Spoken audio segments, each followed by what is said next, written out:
Tere hommikust, kallid kaasteelised. Täna räägime siis nagu tavapäraselt ikkagi selle lääne tsivilisatsiooni kitsaskohtadest ja tänane kirjakoht tuleb meile Johannese evangeeliumi 8. peatükis salmindest 29 kuni 35. Siis ütles Jeesus, kui te inimese poja olete ülendanud, siis te mõistate, et mina olen see, et ma ei tee midagi iseenesest, vaid räägin nõnda, nagu isa mind on õpetanud. Ja minuga on tema, kes on minu saatnud. Ta ei ole jätnud mind üksi, kuna ma teen alati, mis talle meeldib. Kui ta seda rääkis, hakkasid temast uskuma paljud, siis ütles Jeesus juutidele, kes temast uskusid, kui te jääte minusse, minu sõnasse, siis te olete tõesti minu jüngrid ning tunnetate tõde ja tõde vabastab teid. Nad vastasid talle, me oleme Abrahami järglased ega iia kedagi orjanud, kuidas sina siis ütlete saada vabaks? Jeesus vastas neile, tõesti, tõesti, ma ütlen teile, igaüks, kes teeb patu on patoori, ori jääb mai alatiseks, poeg jääb alatiseks, aamen. Tegelikult terve lääne tsivilisatsioon on liberaalse õuduse ja jubeduse ori, moraalituse, lubaduste mitte täitmise, ligimese hätta jätmise kriisis, nõrgemate mõnitamise, seda varjatud ja salakavalal viisil, andes justkui abi, eriti siinses kultuuriruumis, aga selle lõpuks ära võttes ja võõrastele seda edasi jagades. Päris ligimese tagakiusamist ja nende hättajätmist, kes pole otseselt kasulik, on tegelikult kohalikul ugrikeskkonnal olnud ajast aega oluline.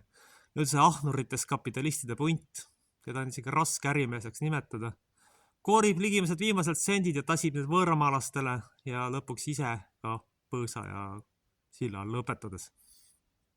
See on see, millise tee tegelikult on valinud need, kes on valinud praegu võimul oleva kliki. See on üle maailma niimoodi. Väike grupp seltsimehi rikastub, aga siin lisandumas ka klannipoliitika. Eriti häbematu ja jube on see, kui see on mingis konfessioonis või kirikus, kus see võib kindlalt katastroofini ja talenditute tüüpide võimule aitamisel. Aga ega mujalgi parem lugu ei ole, sellepärast et moraalitus, alkoholism, narkomaania ja kõik võimalikud muud pahed on selles ühiskonnas palju rohkem levinud, kuna liberaalne õudus on tegelikult võtnud ära väärtushinnangud. Võtnud ära väärtushinnangud, mis on õige vale ja tegelikult paljud hinged hukatuse saatnud. Muidugi. Teisest küljest jooksis siin meedias ka siiski läbi, et kristlike koolide arv on tõusnud. Siis järelikult on osa inimesi, kes on aru saanud, et see liberaalne õudus võib ainult hukatusse ja tuleb hakata otsima päris jumala sõna, päris väärtusi, mis on tegelikult ühiskonna ainuke kandetala, mitte see liberaalne jubedus, vale ja pettus, mida meedia ja kui liberaalne või õigem oleks öelda satanistlik maailm kultiveerib ja ligimesele julmalt ja armutult pähe määrib, mõtlemata tagajärgedele või õigemini täitis teatud kindla agenda esindajate käskusid. Sõnas ei jää liberaalsetest või õigemiks öeldakse siiski päriselt satanistidest mitte keegi, vaid nad teenivad ühte teist isandat. Praegu maailmas tegelikult võimul olev klikk on ikkagi fundamentaalselt hävitav, destruktiivne ja kõiki inimeste sotsiaalseid õigusi lõhkuv ja purustav. Ma olen siin külastanud mitut Eesti linna ja külastasin ka oma sünnilinna Valgat ja märkasin esimest korda selle ligi 50 aasta jooksul, et linna on siginenud eesti keelt kõnelevad kerjused ja džiibiga sõitvad võõramaalased. Tegelikult on näidanud see, et meie rumal ja teatud peavoolu tüüpe valiv rahvas on iseennast oma valikutega juba osaliselt prügikasti saatnud, sõna otseses mõttes. Ja ikkagi, kui keegi nüüd ütleb, et nad on seda teinud, siis nad tulevad ikkagi valivad selle erakonna. Muidugi mitte kõik ei ole sellised, aga siiski, kes sellised armad küsiks, et mis seal viga on, et nendel peaks juba mingisuguse meditsiinilise diagnoosi panema, sellepärast, et sellist harudased rumalat idiootlik sadomasohhismi ikka väga ausalt öelda ajaloos ei mäletagi. See on päris jube. Ja nüüd kujutage ette, mis asja te siis noortele pärandate. Te pärandate oligarhistatud oma rahvas on prügikasti lükatud ja võõrad tüübid on võimul. Või on võimul need, kes selle terroristlikule bandidistlikule agendale kulpi löövad. Ja ülejäänud tüübid siis vaadake ise, kuidas hakkama saavad ja kedagi see tegelikult liberaalseid terroriste üldse ei huvita üle maailma. Aga siis on siiski ükski aga, mis tegelikult unustatakse liberaalide ja muude kurjade jõudude tendrite poolt. Loodusseadused. kui ikkagi teatud piirini minnakse, siis need oksad raiutakse läbi haiguste, vale, vaesuse, oskamatuse, perekondade lagunemise, suguvõsade hävingute kaudu. Kõik need inimesed, kelle suguvõsas on tõsiselt vaimsed probleemid ja haigused, tegelikult peaksid tõsiselt mõtlema, mis on nende mõttelaadis tegelikult valesti, kui kauge nad tegelikult Jumalast on. Kuidas nad on ligimesega tegelikult käitunud, iseenda suhtes lõpuks ausaks hakkama, mitte tegelema haletsusväärse enesepettusega igal pool meedias ja mujal. Inimesed küsige endalt, mida te teinud olete. Kelle te olete ära ärastanud midagi või millised elud te olete varem põhja lasknud ja ära hävitanud. Ega siis Jumal ilmaasjata mitte midagi ei tee. Pidage seda meeles. Ja samamoodi need, keda on tabanud õnnistus, need peaksid olema tänulikud selle eest, et Jumal on andnud tegelikult jõudu selles liberaalses õuduses Jumalale truuks jääda, ligimest aidata, kannatlik ja pikameelne olla. Ka neid inimesi on. Me ei saa öelda, et kõik on lootused hukas. Ei, seda kindlasti kohe mitte. Et osad inimesi on ka kannatusest leidnud Kristuse. Ja see on juba saavutus ja nemad on tegelikult suutnud selle sõna palju rohkem tõeks elada, kui need tüübid, kes on arvatud liberaalide peavoolu meediamanipulatsioonide tulemusena, et nad on leidnud Kristuse. Teatavad üks seltsimees siin, eks ole, justkui võeti tal ametikohta ära, aga tegelikult ju seda ei tehtud. Tegelikult ta võib ikkagi edasi tegutseda, sest silmakirjalike alatu meediamanipulatsioon on tegelikult lollikeste ja nõrgukeste petmiseks. Tegelikult ei võetud sealt tüübid midagi ära, oli vaja ühiskond maha rahustada, et jääks mulje, et tüüp oleks justkui karistada saanud. No see on niisugune tüüpiline uhrilik pettus, kus siis lõppude lõpuks asi vaibub ära, venitatakse nii palju võimalik, otseselt mitte milleski ei räägita, või teine variant, antakse tüübile paar strateegilist ametikohta, seda varjatakse, ja kui siis läbi imbub, öeldakse, oi ei, me ei tea sellest midagi, me ei mäleta, et see tüüp oleks mingeid moraalituid tegusid teinud või kedagi pettunud või mingid peresid lõhkunud, ei, sellest loomulikult ei räägita. Ja see ei ole ainult ühes valdkonnas niimoodi, see on tüüpiline ugri-õelulik käitumismuster. Ja teine asi, mis on, kui keegi agendale mitte truisik komistab, siis puhutakse see meediaskandaal nii suureks ja mitte ainult poliitikas või kirikus või mingis muus valdkonnas, vaid ka kõige lihtsamal tasandil. Näiteks te teete mingi vea, seda heitatakse teile eluaeg ette ja teile tegevusvõimalusi ei anta ja üldistatakse seda ka kõikide muude valdkondadega. See on tüüpiline tegelikult ugri-õelurite käitumismuster. Kui me nüüd vaatame päris kristlasi ja neid ugrilasi, kes mängivad kristlasi, kes tegelikult on ainult kultuurikristlased, kes teesklevad seda, kes on need kombetäitjad, kes tegelikust elust ei teagi enam mitte midagi, vaid käivad oma kivijooned ja jumal teab mida kummardamas, aru saamata sellest, et ega siis hoone ei ole Kristus, inimese südames peab Kristus olema. Ja kui südames Kristus ei ole, võite ükskõik kui võimsa katedraali ehitada, ta jääb ikkagi tühjaks, sellepärast, et seal ei vaimu sees. Ka siin juures olevad pildid näha pühakodad tegelikult on tühi sellepärast, et siin ei ole piisavalt vaimu sees. Või kui keegi üritabki vaimu tuua, siis ta kas tükeldatakse erinevate pühakodade vahel ära, et ta ei saa siin tegutseda, et grupp seltsimehi saaks valitseda liberaalide hulgast, või teine variant lihtsalt tõrjutakse eemale. Ja see on üldine näide. Praegu ongi see märgata, et Jumal on hakanud tõsiselt kõrini saama liberaalsest pettusest, õudusest ja valest, mis kogu lääne tsivilisatsioonis on. Rootsis viimasti toimunud sündmuste valguses on selge, et Sodoma ja Gomorra elustiil ei saa ju kuidagi hästi lõppeda, et sellel on ühel hetkel ikkagi tagajärjed. Kui ikka sõnasse üldse minna, kui tegeletakse liberaalse satanistliku õudusega, siis on ikkagi selge see, et ikkagi vähegi mingit moraali eetikat, millekski pidav usugrupp, ütleme vihastab selle peale ja reageerib siis vastavalt oma temperamendile. Ma ei õigusta loomulikult vägivalda, aga ma tegelikult isegi mingis mõttes saan aru selleks, miks nad seda teevad. Loomulikult on see destruktiivne ja ebameeldiv käitumine. Aga tõenäoliselt need vastuolud, mis tekivad liberaalse agenda ja näiteks tavapärase moslemi maailma vahel, on juba sellised, et selle ülendamiseks peab olema päris korralik intellektuaalne tase.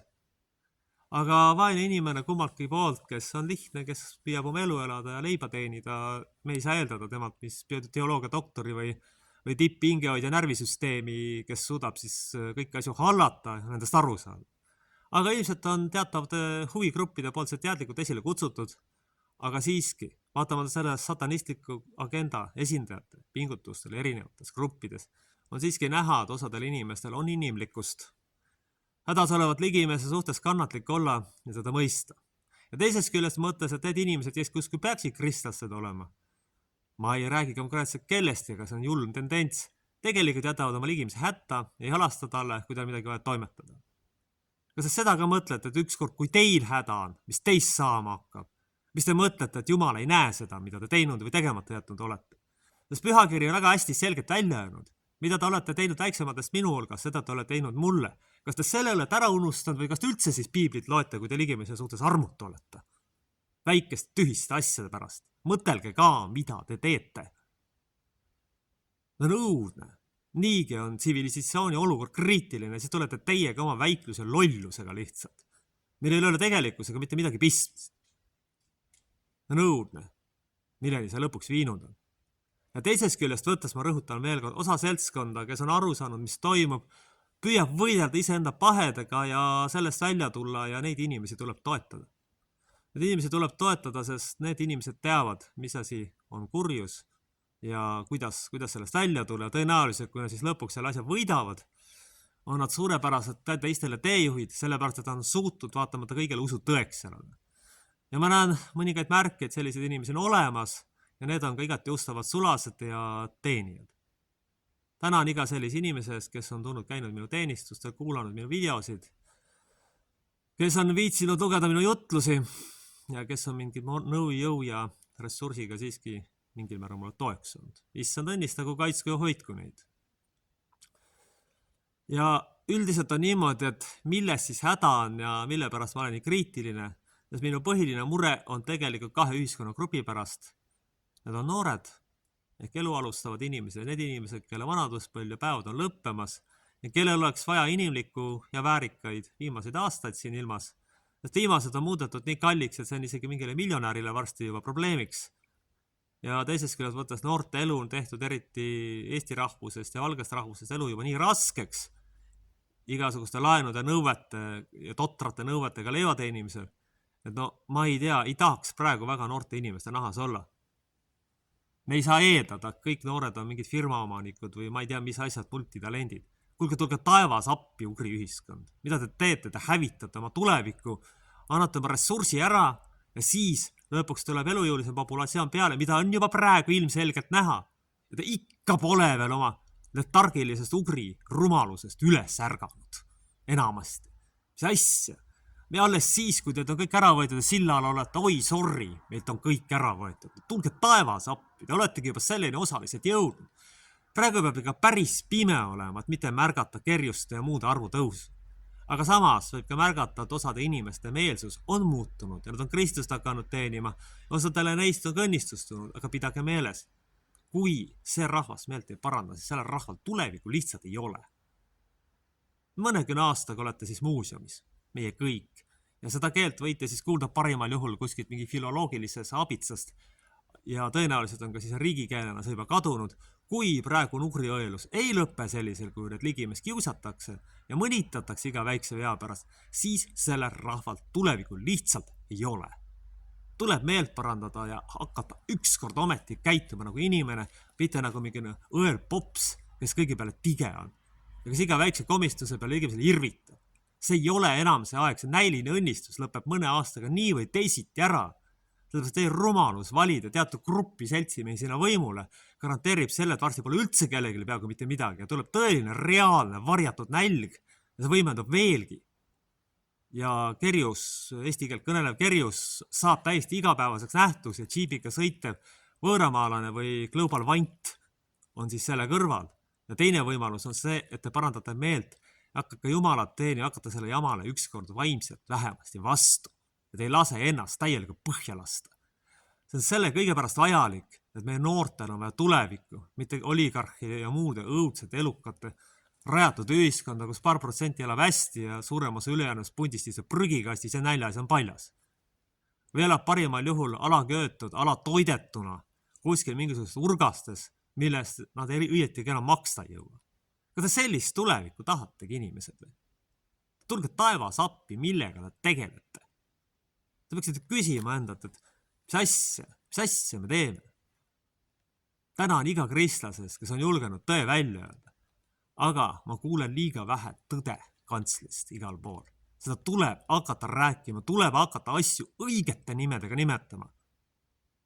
Mitte talendituid tüüpi igal pool võimule aidata, vaid tuleb asju õigete nimedega hakata. Ma ei saa öelda, et seda tehtud ei ole, aga seda tehtud liiga vähe. ja ei ole tuldud alla ühiskonna nõrgemate juurde, sest tegelik pastori mõõde on selles, et ta tuleb ikkagi hädasolijate juurde, mitte ei otsi glamuuri ja odavat populaarsust meediast, mida ilmselt on ka vaja, aga siiski, kui ei tule ja ei suuda ühiskonnas hammasrataste vahele jäänud inimeste juurde tulla, siis me ei saa sellist isikut pastoriks nimetada. See on ilmne ja selge ja selles ei ole mitte mingisugust kahtlust.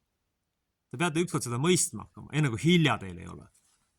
Enne kui üldse lõpuks mingisugune võõras kultuur selle süsteemi üle võtab, kui siis enam lõpuks ei olegi mitte kellelgi hea. Et sellise asjade arvestamine on äärmiselt tähtis ja kui te seda ei tee, siis ühel hetkel avastate ennast mingisuguse oligarhlikus õuduses, kus siis grupp võõramaalasi või ütleme siis lihtsalt erinevad rahvuses globalistlikule truud tüübid valitsevad teile üle, on teie õigused ära võtnud, teid kiibistanud ja ogaraks teinud globalistliku idiootlike normidega. Kas te sellist tulevikku tahate? Palun, kallid inimesed, ometi ärgake ükskord üles, enne kui hilja ei ole. Enne kui te avastate endast sellises riigis, kus teil üldse mingeid õigusi ei ole, kus te istutegi prügikastis või sööte sellist odavat toitu, mille peale isegi korralik külakass nina kirsutab. Paljud ongi jõudnud selleni. Selle tasandina ollakse tegelikult jõudnud. Kas siis see ongi see tulevik ja riik, mida siis inimkond või õigemini ugri klikk noortele pakkuda tahab? Tundub küll, kui juures olevat pilti vaadata ja päris julmalt välja öelda. Et see ongi see tulevik. Ja ligimese koorimine Viimseni ja globalistidele kulbi löömine on tegelikult orjarahva tunnus, mitte vabarahva tunnus. Jah, me ei saa tahta, et mõne põlgkonna jooksul orjarahvas saaks mingi Euroopa rahvas. No see ei ole võimalik, aga vähemalt enese alalhoiu instinkt võiks küll olla. Ükskord ometi ärgata selle jama peale, mis viimastel aastatel toimunud on. Mitte tuima näoga surma minna ja kõik globalistliku idiotismi heaks kiita. Võt seda ei ole ikka väga vaja. See on päris jube, mis toimumas on. Te saate aru ka, et te olete hukatusse lõpuks sellega. Teil ei ole lõpuks mitte midagi enam. Te olete tüübid, kes on paljaks varastatud ja silla all. Ükskõik kui palju teil vahet on, sest teil võetakse elektrihindade ja kõrgete maksudega viimane leib lõpuks ära. Ükskõik kui palju te töökohti peate, siis on 2 varianti, kas silla all või surnuks rügamise taga surnuaiad. Need on teie valikud, kui te jätkate globalistliku agenda teenimist. Kõik märgid näitavad seda, et kui seda tendentsi ei muudeta, siis juhtub kõnes olev asi, mida ma praegu just viimati kirjeldasin. Sest seda tõesti tahate või? See on juba õudne vaadata. Ja ausalt öeldes on seda väga ebameeldiv juba vaadata, milleni inimlik rumalus, lollus ja truualamlikkus viinud on. Totruse, nälja ja meeletute kõrge hindadeni, kus lõpuks ükski inimene ei saagi normaalselt elada, kus täis tuubitud bussides sõidavad tõenäoliselt sama idiootliku globalistliku erakonna valijad, ja kes ikkagi arvavad, et tuleb edasi valida, kuni siis lõpuks bussis prügikasti kukutakse. Kas seda te tahate või? Vot loomulikult ei taha seda keegi, aga inimlik rumalus lihtsalt viib selleni. Palun lõpetage see globaalse õuduse toetamine ühel või teisel viisil. Me ei saa seda endale lubada. Selleks ei ole enam aeg. See on ammu möödas juba. Tuleb ometi ükskord mõistusele tule ärgata, mida selle lollusega küsimusi esitamata kaasa minna. See on see, mida ei saa ega ei tohi mitte mingil juhul unustada. Sest sellega, lollusega, me võtame lõpuks noortelt tulevikku ära. Ja seda meist kindlasti mitte keegi ei taha. Aga muidugi loomulikult on ju raske seletada. Ma loodan väga, et inimesed hakkavad ükskord ometi ärkama, mitte ei tegele globalistliku idiotismiga. Täna iga inimese eest, kes tegelikult on Jumalale ustavaks jäänud ja kes püüab seda ühel või teisel viisil teenida, eriti kui ta on hädas ja kitsikuses, kui ta pole ressurssi. Issand õnnistagu neid, kaitsku neid ja hoidku neid ja lasku oma pale tõepoolest nende üle paista ja issand palun tõepoolest niimoodi, et võimalikult palju noori tuleks sinu riiki, et võimalikult palju inimesi lõpuks üleks ärkaks. Mitte ei tegeleks globalistliku juraga, mis mitte midagi ei vii ja mitte kuskile kellegile head ei tee. Jumala eest, seda ei ole tõesti meile mitte kellegile vaja, sest sellega lõpuks kaotavad ka pikas perspektiivis need inimesed, kes siia sisse toodud on, sest on päris kindel, kui nad on oma ülesanne täitnud, siis nagu kurjusele ikka omane, viskab ta oma lapsed ilma suurema kurbuseta üle parda, otsib järgmise ohvri, kellega eelnevad siis ülesanne täitud tüübid lihtsalt julmalt ära hävitada. See on kurjusele iseloomulik muster, mida ei tohi mitte mingil juhul unustada. Ja andku issand meile mõistus, et me selle reaalsuse lõpuks ometi ära tunneksime, milleni see lõpuks viib. Ja nüüd tänase lühikese mõtiskuse lõpetuseks, algkristliku kiriku jutluse lõpetamiseks, palun ma kõik maja rahva saatuse meie isa antud sõnadega tema kätte. Meie isa, kes sa oled taevas, pühitsetud olgu sinu nimi, sinu riik tulgu, sinu tahtmine sündigu, nagu taevas, nõnda ka maa peal. Meie igapäevast leiba anna meile tänapäev ja anna meile andeks meie võlad, nagu meiega andeks anname oma võlglastele. Ja palun ära saada meid kiusatusse, vaid päästa meid ära kurjast, sest sinu päralt on riik, vägi ja au igavesti. Aamen. Issand, kaitsku, hoidku ja õnnistugu meid. Aamen.